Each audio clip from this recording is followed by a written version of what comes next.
ओम शांति। आज 20/1/2023 प्रातः मुरली। ओम शांति। बाप दादा मधुबन से महावाक्य है। मीठे बच्चे, तुम पीस स्थापन करने के निमित्त हो, इसलिए बहुत बहुत पीस में रहना है, शांति में रहना है। बुद्धि में रहे कि हम बाप के अडेप्टेड बच्चे आपस में भाई बहन हैं। प्रश्न, पूरा सरेंडर किसको कहेंगे? उनकी निशानी क्या होगी? उत्तर, पूरा सरेंडर वह है जिनकी बुद्धि में रहता है कि हम ईश्वरीय माँ बाप से पलते हैं। बाबा, यह सब कुछ आपका है, आप हमारी पालना करते हो। भले कोई नौकरी आदि करते हैं, लेकिन बुद्धि में समझते हैं ये सब बाबा के लिए है। बाबा को मदद करते रहते हैं, उससे इतने बड़े यज्ञ की कारोबार चलती है, सबकी पालना होती है। ऐसे बच्चे भी अर्पण बुद्धि हुए, साथ साथ पद ऊंचा पाने के लिए पढ़ना और पढ़ाना भी है। शरीर निर्वाह अर्थ कर्म करते हुए बेहद के माता पिता को श्वासोश्वास याद करना है। गीत चला है, ओम नमः शिवाय, ओम शांति। यह गीत तो है गायन। वास्तव में महिमा सारी उच्च परमात्मा की है, जिसको बच्चे जानते हैं और बच्चों द्वारा सारी दुनिया भी जानती है। माता पिता हमारा वही है। अब तुम माता पिता के साथ कुटुंब में बैठे हो। श्री कृष्ण को तो माता पिता कह नहीं सकते। भले उनके साथ राधे भी हो तो भी उनको माता पिता नहीं कहेंगे, क्योंकि वो तो प्रिंसेस है सतयुग का। शास्त्रों में ये भूल है। अब ये बेहद का बाप तुमको सभी शास्त्रों का सार बताते हैं। भले इस समय सिर पर तुम बच्चे सम्मुख बैठे हो, कोई बच्चे भले दूर है, परंतु वह भी सुन रहे हैं। वो जानते हैं माता पिता हमको सृष्टि के आदि मध्य अंत का राज समझाते हैं, सदा सुखी बनने का रास्ता व युक्ति बताते हैं। यह हुबेहूब जैसा घर है।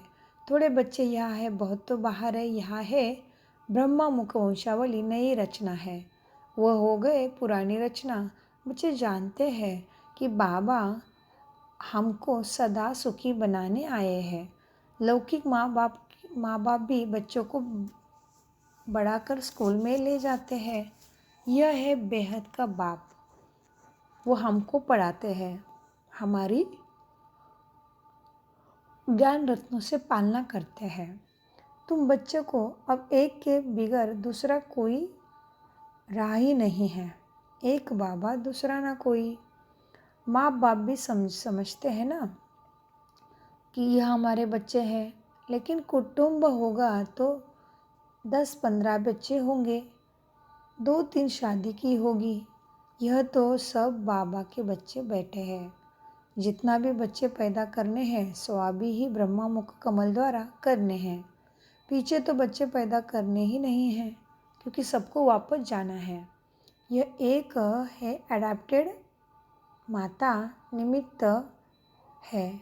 ये बड़ी वंडरफुल बातें यहाँ तो ज़रूर है। गरीब का बच्चा समझेगा कि हमारा बाप गरीब है, साहूकार का बच्चा समझेगा हमारा बाप साहूकार। वह तो अनेक माँ बाप है। यह तो सारे जगत का एक ही माता पिता है। तुम जानते हो, हम बाबा के स्वीकार मुख से अडेप्टेड किए हुए बच्चे हैं। ये हमारा पारलौकिक माँ बाप है। यहाँ आते हैं पुरानी सृष्टि में, जब मनुष्य बहुत बहुत दुखी होते हैं। बच्चे जानते हैं हमने इस पारलौकिक माता पिता की गोद ली है। हम सब आपस में भाई बहन हैं, दूसरा कोई हमारा संबंध नहीं है। तो भाई बहन को आपस में बहुत मीठा, रॉयल, पीसफुल, नॉलेजफुल, ब्लिसफुल बनना चाहिए।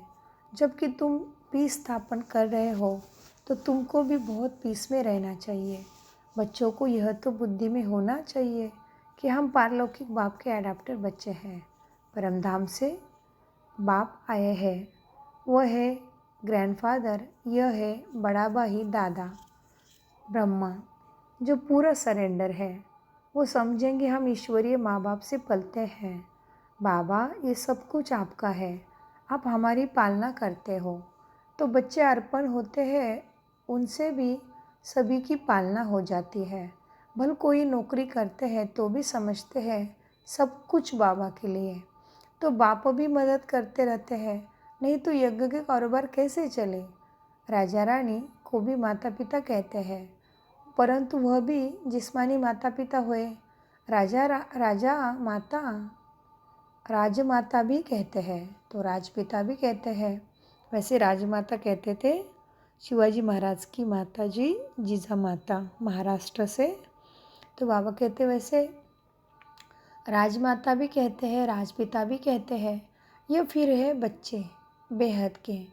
तुम जानते हो हम माता पिता के साथ बैठे हैं। यह भी बच्चे जानते हैं हम जितना पढ़ेंगे और पढ़ाएंगे उतना ऊंचा पद पाएंगे। साथ साथ शरीर निर्वाह अर्थ कर्म भी करना है। ये दादा भी बुजुर्ग है। शिव बाबा को कभी बुढ़ावा जवान नहीं कहेंगे, वह है ही निराकार। यह भी तुम ही जानते हो कि हम आत्माओं को निराकार बाप ने अडैप्ट किया है और फिर साकार में है ये ब्रह्मा। अहम आत्मा कहते हैं ना, हमने बाप को अपना बनाया है। फिर नीचे आओ तो कहेंगे हम भाई बहनों ने ब्रह्मा को अपना बनाया है। शिव बाबा कहते हैं तुम ब्रह्मा द्वारा हमारे ब्रह्मा मुख वंशावली बने हो। ब्रह्मा भी कहते हैं तुम हमारे बच्चे बने हो। तुम ब्राह्मणों की वृद्धि में, बाबा कहते हैं तुम ब्राह्मणों की बुद्धि में श्वासोश्वास यही चलेगा कि ये हमारा बाप है और ब्रह्मा हमारा दादा है। बाप से जास्ती दादे को याद करते, बाबा कहते हैं बाप से जास्ती दादे को याद करते हैं। वह मनुष्य तो बाप से झगड़ा आदि भी करते हैं और दादे से प्रॉपर्टी भी लेते हैं। तुमको भी कोशिश करके बाप से जास्ती दादे से वर्षा लेना है। शिव बाबा तुम्हारा दादा है। जब पूछते हैं तो सभी कहते हैं हम नारायण को वरेंगे। कोई नए आते हैं, पवित्र नहीं रहते तो वो हाथ नहीं उठा सकते। कह देते माया बड़ी प्रबल है। वह तो कह भी नहीं सकते कि हम लक्ष्मी नारायण को लक्ष्मी को वरेंगे। जब बाबा सम्मुख सुनाते हैं तो कितनी खुशी का पारा चढ़ता है। बुद्धि को रिप्रेश किया जाता है तो नशा चढ़ता है। फिर किसी किसी की वह नशा स्थायी रहता है, किसी किसी में कम हो जाता। बेहद के बाप को याद करना 84 जन्मों को याद करना है और चक्रवर्ती राजाई को भी याद करना है। जो मानने वाले नहीं होंगे उनको याद नहीं रहेगा। बाबा कहते हैं जो मानने वाले नहीं होंगे उनको याद नहीं रहेगा।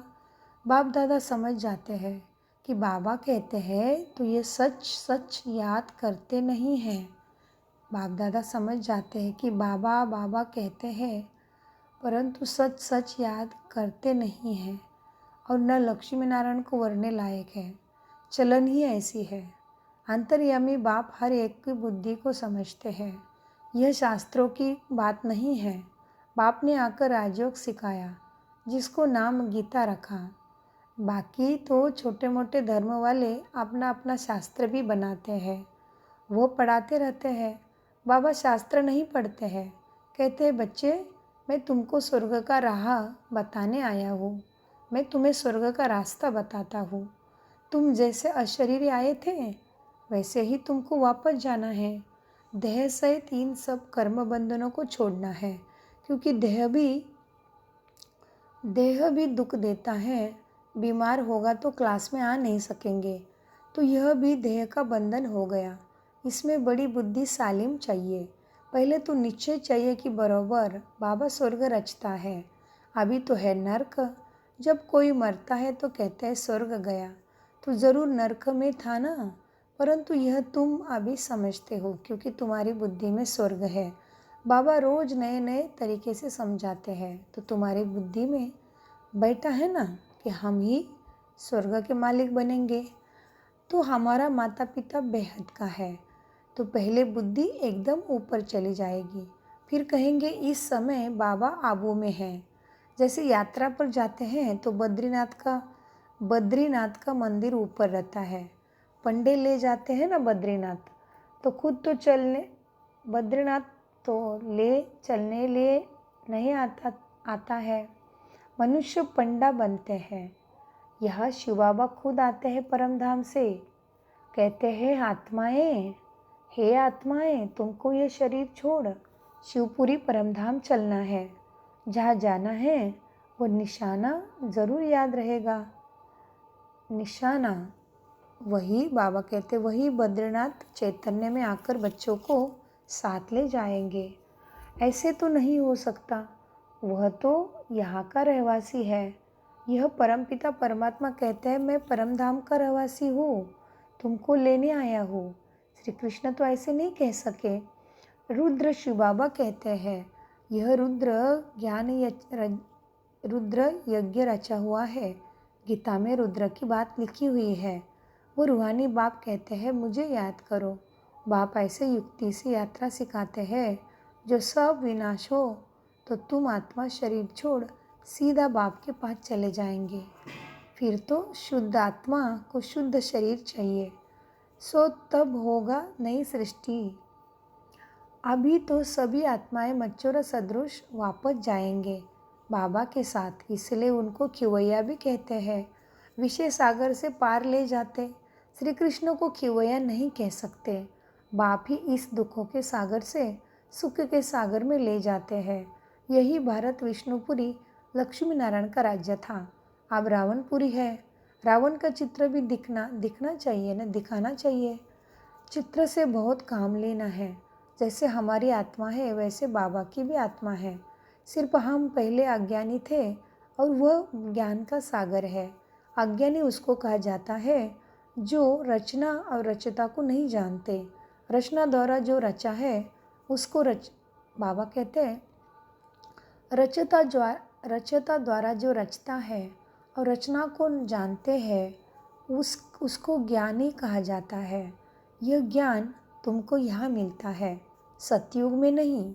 वो लोग कहते हैं परमात्मा विश्व का मालिक है, तो मनुष्य उस मालिक को याद करते हैं, परंतु वास्तव में विश्व का अथवा सृष्टि का मालिक तो लक्ष्मी नारायण बनते हैं। निराकार शिव बाबा तो विश्व का मालिक बनता नहीं। तो उन्हें से पूछना पड़े कि वह मालिक निराकार है या साकार। निराकार तो साकार सृष्टि का मालिक हो न सके। वह है ब्रह्मांड का मालिक। वही आकर पति दुनिया को पावन बनाते हैं।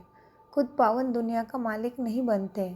उनका मालिक तो लक्ष्मी नारायण बनते हैं और बनाने वाला है बाप। ये बड़ी गुह्य बातें हैं समझने के लिए।